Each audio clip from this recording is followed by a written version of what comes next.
Esse exercício 7 para o seguinte: 1 quilo de água, inicialmente a 90 graus Celsius, com um título de 10%, ocupa um arranjo pistão cilindro com mola. Então, agora temos um caso diferente dos que já trabalhamos em aula, e é que agora temos uma mola segurando o pistão.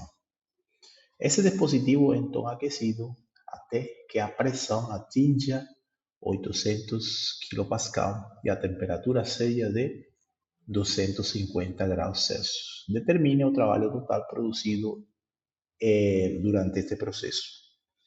Então, o primeiro que nós temos que resolver nesse caso é encontrar os estados finais e inicial. Então, o estado inicial que nós vamos a encontrar é esse estado que é uma mistura, porque já fala que tem um título de 10%, então se trata de uma mistura. Então temos que ir na tabela A4 e para uma temperatura de 90 nós encontramos algumas informações. Por exemplo, a pressão. Como é uma mistura, a pressão inicial ela é de 70,183 kPa. Essa é a pressão inicial. E temos que também conhecer os volumes específicos, porque estamos falando de trabalho, então precisamos de volume específico para calcular trabalho. Então precisamos definir o volume específico esse. Como se trata de uma mistura, esse volume específico 1 é o volume específico do líquido mais o título em 1, é a diferença entre o volume específico do vapor e o volume específico do líquido. Nesse caso, esse aqui é o volume específico do líquido e esse aqui do vapor. Então temos o seguinte, que o volume específico na condição 1 é 0,001036 mais o título que é 0,1, por essa diferença, 202,35, 93, menos 0,001036. Isso aqui dá um valor de 0,23686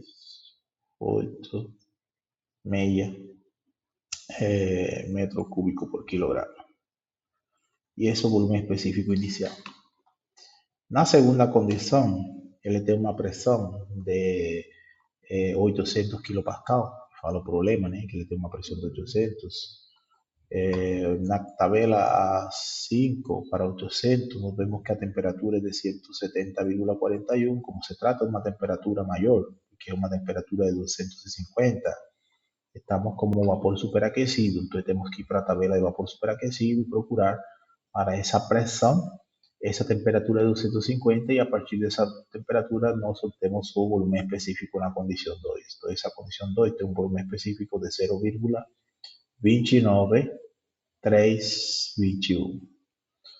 Qual é a massa do sistema? A massa do sistema é 1 kg de água.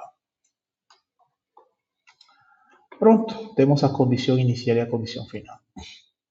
Só que tem uma coisa, se o sistema se essa mola aqui não estuviera essa mola aqui, o processo aconteceria a pressão constante.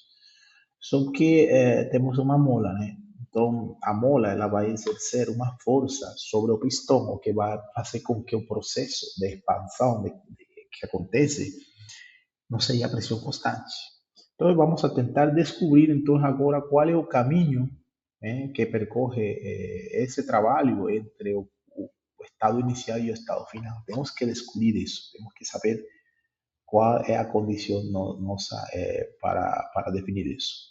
Então, por exemplo, eu tenho certas condições. Vou desenhar aqui um diagrama pressão, volume específico. Então, esse diagrama aqui tem pressão, volume específico. Então, aqui tem pressão e aqui tem um volume específico. Eu tenho uma condição inicial, que nessa condição inicial a pressão é 70,183 kPa, isso aqui está em kPa. E tem uma condição 2, onde, além disso aqui na condição 1, o volume específico na condição 1 é 0,236, alguma coisa. E aqui temos na condição 2, que temos uma pressão de 800 e o volume específico ele é maior, ele é 0,293.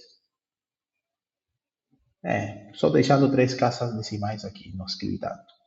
Só que agora o que nós precisamos determinar é qual é o caminho. Será que o caminho entre esse ponto e esse ponto é esse aqui? Será que o caminho é assim? Será que o caminho é assim? Sei lá, então você tem que descobrir qual é esse caminho entre o ponto 1 e o ponto 2. Por quê? Porque como vamos a calcular trabalho, e já falamos, né? Trabalho e calor elas são funções de linha, ou seja, elas dependem do caminho que você percorreu. Então, temos que definir esse caminho inicialmente. Então, precisamos definir esse caminho. Então, vamos ver que tal esse caminho, como é. É uma curva, é uma linha reta, como é esse caminho? Vamos ter que definir então isso que vamos fazer. Então, para isso, nós temos que definir o que é a força de uma mola. Para uma mola, a força dela está em função da constante da mola e a variação, o esticamento da mola, ou a compressão da mola, o desplazamento de que essa mola sofre. Então, você está vendo aqui que tem uma constante, K, pelo desplazamento que ela sofre. Que ela sofre. Por definição, a pressão sobre esse pistão vai ser a força, certo? A força sobre a área, certo?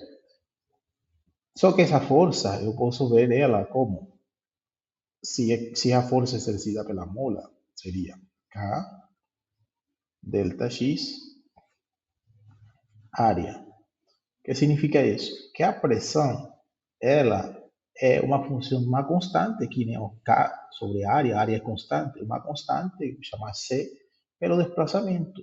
Ou seja, se você observa aqui, a variação da pressão na medida em que o pistão ele vai subindo, na medida em que o pistão ele vai subindo, né, e consequentemente a mola vai sendo comprimida, essa pressão ela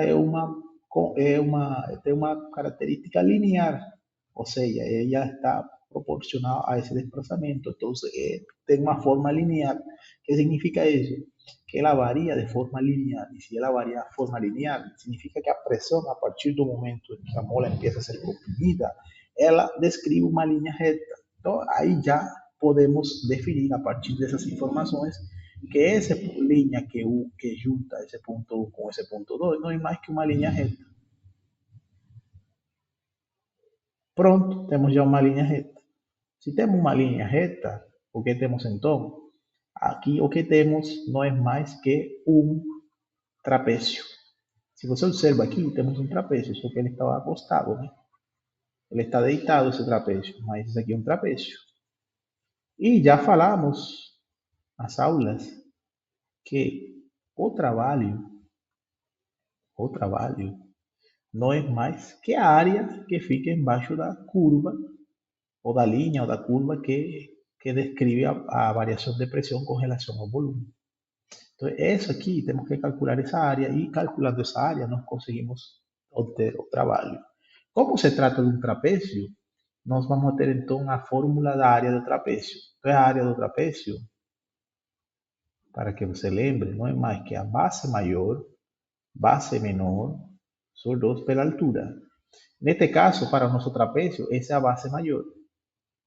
Então, essa área do trapézio, que para nós será o trabalho, não é mais que a base maior, essa base maior seria isso aqui, que seria essa altura aqui, que é 800. Mais base menor, qual é a base menor? Isso aqui, que seria essa altura aqui, 70,183 sobre 2. Pela altura, qual é a altura? A altura, a distância que hay entre esse e esse aqui, porque estamos falando que o trapézio está deitado. A altura dele seria esse aqui, entonces sería igual a esa distancia que hay aquí, que sería 0,293 menos 0,236, aproximadamente. O cálculo então dá que o trabalho é de 24,52 kJ por quilograma. Esse aqui, como estamos trabalhando em função de volume específico, é o trabalho específico, temos que multiplicar pela massa agora. E a massa De acuerdo con el problema, es de 1 kilo. Entonces simplemente multiplicamos por 1 kilo, kilogramo y kilogramo va embora, y esta respuesta ficaría como 24,52 kilojoules de trabalho produzido. E aí, né, fechamos esse problema.